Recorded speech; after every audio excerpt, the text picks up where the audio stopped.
moment you start chasing respect, you lose it. Not because people are cruel, but because respect follows a simple law. It moves towards strength, certainty, and self-command. And it moves away from neediness, persuasion, and performance. The harder you try to be respected, the more you quietly signal that you do not feel respected already. And that signal changes how people treat you, often without them even realizing it. Most people do not lose respect in a dramatic moment. They lose it in the small, invisible ways. They laugh too hard at jokes that were not funny. They explain themselves when nobody asked. They chase approval with extra effort. They soften their opinions to avoid tension. They stay agreeable when something feels wrong. And each time they do this, the other person learns something important. They learn that you can be steered. This is where most people misunderstand respect. They think it is something you earn by doing more, saying more, or proving more. But respect is not a reward. It is a response to what you tolerate, what you refuse, and what you remain steady in when pressure shows up. The Stoics understood this clearly, not as motivation, but as strategy. Epictetus said, "First say to yourself what you would be, and then do what you have to do. Not convince, not impress, not chase, become." Because the moment you start performing for respect, you stop becoming the person who naturally commands it. Performance collapses under pressure. Character does not. Here is the first principle you need to understand. Respect follows what does not chase it. Think about the people you instinctively take seriously. They are not begging to be taken seriously. They are not over-explaining their decisions. They are not constantly proving their value. They are calm, direct, and slightly detached. Not in a cold way, in a stable way. You can feel that they are not desperate for your agreement, and that is exactly why their words land with weight. When you chase respect, it usually shows up in one of three ways. You overgive, you over-explain, or you overreact. Overgiving is when you do favors you resent just to keep your position. Over-explaining is when you try to control how you are perceived. Overreacting is when you try to reclaim status through emotion. All three reveal the same thing. You are seeking something outside yourself. Stoicism teaches the opposite approach. Control what is yours. Release what is not. Other people's opinions are not yours. Their approval is not yours. Their reactions are not yours. Your actions are yours. Your standards are yours. Your boundaries are yours. The moment you stop managing how you are seen, you become harder to manipulate. That leads to the second principle. Chasing respect creates a bargain. When you chase respect, you enter a silent contract. You might never say it out loud, but your behavior says, "I will trade effort for approval." And once that bargain exists, the other person starts raising the price. At first, it is subtle. They interrupt you.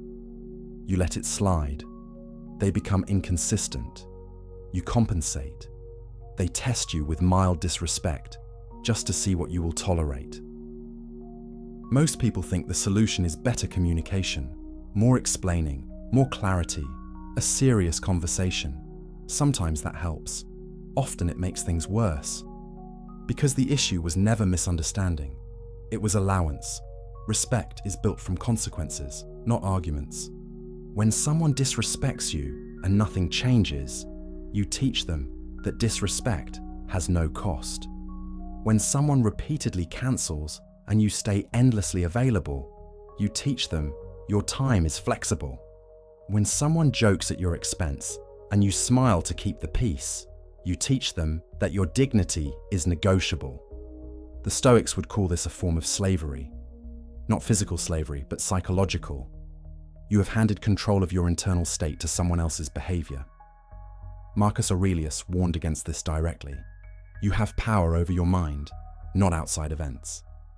The mistake is letting outside events decide who you are. The third principle is uncomfortable but essential.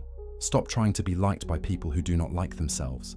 A large amount of disrespect comes from unhappy people who need someone beneath them to feel stable. They do not want you confident. They want you compliant. They do not want you grounded. They want you unsure. And the moment you chase their respect, you confirm the hierarchy. You become the one reaching upward. They become the one judging downward. This is why the dynamic feels so draining. Because it is not mutual. It is parasitic. The Stoic response is simple. You do not chase. You set a standard and let reality sort people accordingly. Not everyone will like you. Not everyone will respect you. And that is not a problem unless you make it one. Here is a quiet test. If you stopped explaining yourself, stopped doing favors you resent, and stopped tolerating subtle disrespect, who would remain in your life? Those are your people. The rest were only there because you were easy.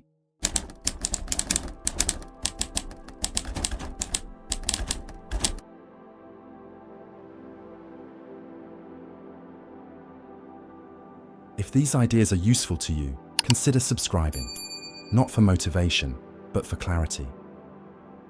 This channel is about seeing patterns clearly and acting deliberately when emotions try to take control. Now for the fourth principle, real respect is quiet. Many people confuse respect with dominance. They think being loud, aggressive, or constantly assertive earns authority.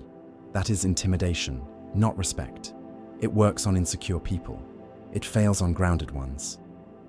Real respect is what people feel when you are not trying to force anything. This is why chasing respect backfires. Because chasing usually looks like force, even when it is disguised as politeness. Over-explaining is a perfect example. When you explain too much, you are not providing clarity. You are trying to manage judgment. You are trying to eliminate uncertainty. But uncertainty is part of life, and trying to erase it makes you look insecure. Say what needs to be said, then stop. Let silence do the work. The same applies to boundaries. A boundary is not a speech. It is a decision. You do not need to convince someone that your boundary is reasonable. The moment you start convincing, you are negotiating. And people do not respect what is negotiable. The fifth principle cuts deeper. Stop acting like you need permission to exist. Many people carry an invisible belief that their presence must be earned, that they must be useful, agreeable, entertaining, or impressive to deserve space. So they apologize too much. They soften every sentence. They turn firm decisions into gentle requests. It feels polite, but it reads as low status. Remove the unnecessary. Remove unnecessary apologies.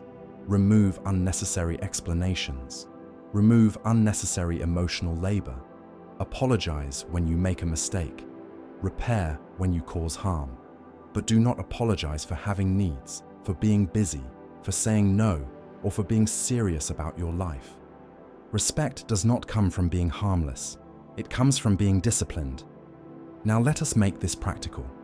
If you want to stop chasing respect, you must stop the behaviors that announce the chase.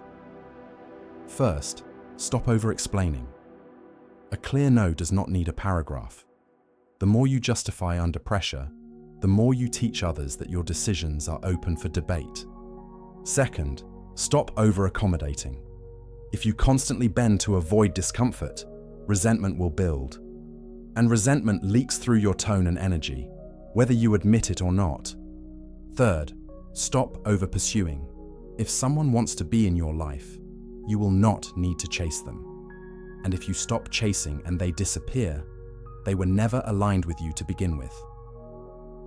Fourth, stop overreacting. The last word is not power. Control is.